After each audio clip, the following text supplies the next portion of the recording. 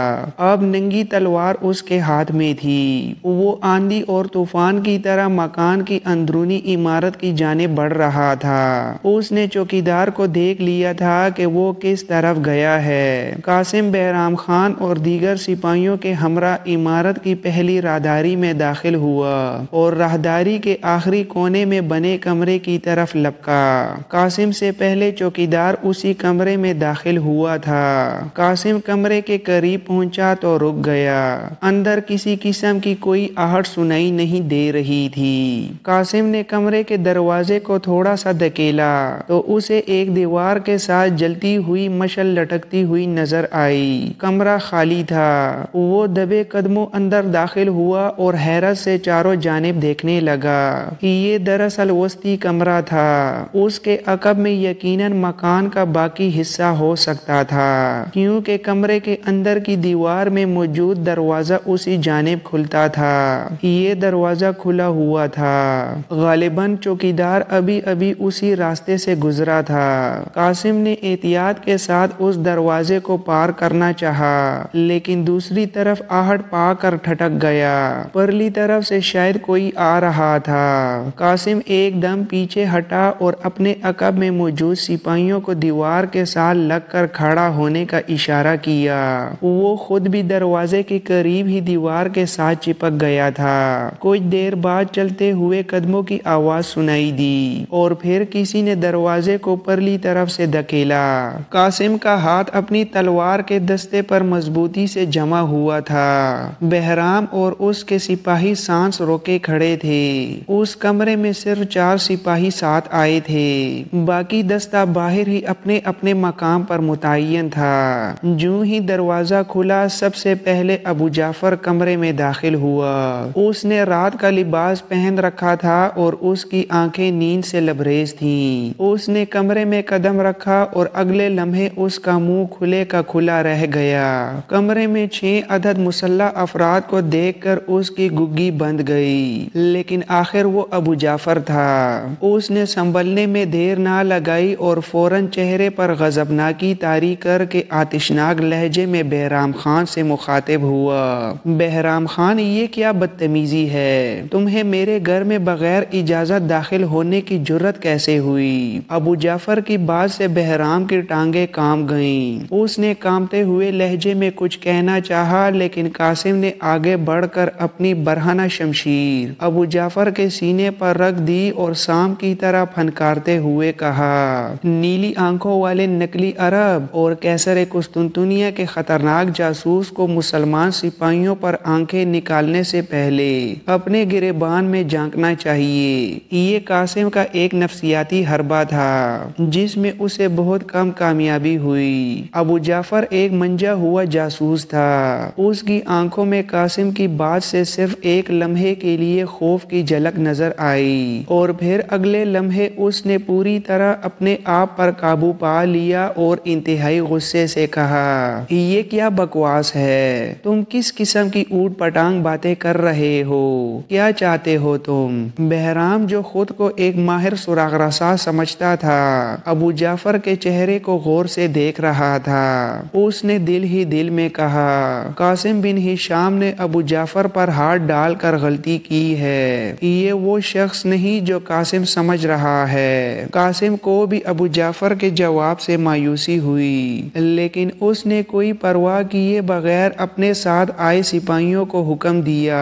گرفتار کر لو اسے اور لے جا کر خفیہ محکمے کے تہخانے میں پھینک دو۔ قاسم کے الفاظ مکمل ہونے کی دیر تھی کہ سپاہیوں نے آگے بڑھ کر ابو جعفر کو تلواروں کے نرغے میں لے لیا۔ ابو جعفر بظاہر خوفزدہ نہ ہونے کی اداکاری کر رہا تھا، لیکن در حقیقت وہ اندر سے لرز گیا تھا۔ سپاہیوں نے اس کے ہاتھ پیچھے کی طرف کر کے زنجیر پہنا دی۔ بہرام کے چہرے پر خوف کی جھلک تھی، جسے قاسم محسوس کیے بغیر نہ رہ سکا اور بہرام کے شانے پر ہاتھ رکھ کر کہا، بہرام خان، تمہیں پریشان ہونے کی کوئی ضرورت نہیں، تم میرے ساتھ چلو۔ میں تمہارے سامنے اس سے اگلواتا ہوں کہ اس کا اصل نام کیا ہے۔ تم یہ مت سوچو کہ یہ 20 سال سے یہاں مقیم ہے۔ کیا تمہیں قیصر کے سازشی کردار اور طویل منصوبہ بندی کا علم نہیں؟ چلو میرے ساتھ۔ بہرام قاسم کا فیصلہ سن کر کام گیا۔ قاسم شہر کے ایک مذہبی پیشوا کو خفیہ محکمے کے تہخانے میں اذیتیں دینا چاہتا تھا۔ یہ بات بہرام کے لیے پریشان کن تھی۔ وہ ادرنا کے لوگوں کا مزاج جانتا تھا۔ وہ سوچ رہا تھا کہ قاسم نے اگر خطیب مغرب سے پوچھ گچھ کی تو شہر میں ہنگامہ کھڑا ہو جائے گا۔ اس نے دل ہی دل میں فیصلہ کیا کہ قاسم کو اذیت کے خیال سے باز رکھے گا۔ یہی سوچتا ہوا وہ قاسم کے ہمراہ ابو جعفر سمیت باہر آیا۔ اس کے ذہن میں ترکیب آئی اور باہر پہنچتے ہی سپاہیوں سے کہنے لگا، تم فی الحال ابو جعفر کو کوتوال شہر کے زندان میں لے جاؤ، تفتیش کا کام صبح ہوگا۔ اس وقت ابو جعفر کو لے کر خفیہ محکمے کی جانب جانا مناسب نہیں۔ قاسم نے کچھ کہنے کے لیے ہونٹ کھولے تو بہرام نے ہاتھ کے اشارے سے اسے روک دیا اور کہا، کچھ کہنے کی ضرورت نہیں، میں اتنے اہم شخص کو بغیر سرکاری اندراج کے خفیہ محکمے کے تہخانے میں نہیں رکھ سکتا۔ کوتوال شہر کے زندان میں ایک مرتبہ اس کا اندراج ہو جائے تو تم اسے اپنی ذمہ داری پر تفتیش کے لیے لے جا سکتے ہو۔ گویا بہرام نے عین وقت پر کام خراب کر دیا تھا۔ ظاہر ہے دستے کے سپاہی بہرام خان کے ماتحت تھے۔ قاسم کو ایک لمحے کے لیے ایسے لگا جیسے ہاتھ آیا ہوا شکار ہاتھ سے نکل رہا ہے۔ سپاہی ابو جعفر کو لے کر ایک طرف چل دیے۔ خفیہ محکمے کا پورا دستہ چلا گیا تو بہرام خان نے قاسم سے کہا، تم نے بہت بڑی غلطی کی ہے، اب دعا کرو کہ ابو جعفر کی گرفتاری کی خبر شہر میں نہ پھیلے۔ پرسوں جمعۃ المبارک ہے اور جمعے کے اجتماعات میں ابو جعفر کی گرفتاری پر ہنگاموں کا خدشہ ہے۔ ایسی صورت میں ہم دونوں کے لیے بہت مشکل پیدا ہو جائے گی۔ سلطان کے بیٹے ہم پر چڑھ دوڑیں گے۔ بہرام کے منہ سے سلطان کے بیٹے کا لفظ نکلا تو پہلی مرتبہ قاسم کی توجہ شہزادہ محمد کے جانب مبذول ہو گئی۔ اسے یاد آیا کہ شہزادہ محمد نے قاسم سے دوستی کا وعدہ لیا تھا۔ اس کے ذہن میں خیال آیا کہ وہ صبح ہوتے ہی ابو جعفر کے سلسلے میں شہزادہ محمد سے بات کرے گا۔ یہی سوچ کر اس نے اطمینان کی سانس لی اور اپنے گھوڑے کی طرف بڑھ گیا۔ بہرام بھی اپنے گھوڑے پر سوار ہو چکا تھا۔ وہ کچھ دیر تک ایک دوسرے کے ساتھ ساتھ چلتے رہے۔ پھر قاسم نے بہرام سے اجازت لی اور گھوڑے کا رخ گھر کی طرف موڑ دیا۔ آج قاسم بری طرح تھک چکا تھا۔ اسے سارا دن اور ساری رات بیک وقت ذہنی، جسمانی اور اعصابی جنگ لڑنی پڑی۔ وہ بستر پر لیٹا تو اسے احساس ہوا کہ اس کا بدن پھوڑے کی طرح دکھ رہا ہے۔ اس نے اپنے جسم پر کمبل تانا اور چند لمحوں بعد وہ نیند کی وادی میں اتر چکا تھا۔ وہ دیر تک سوچتا رہا۔ اس کی بھابھی اور بھائی یہ سوچ کر کہ وہ تھکا ہوا تھا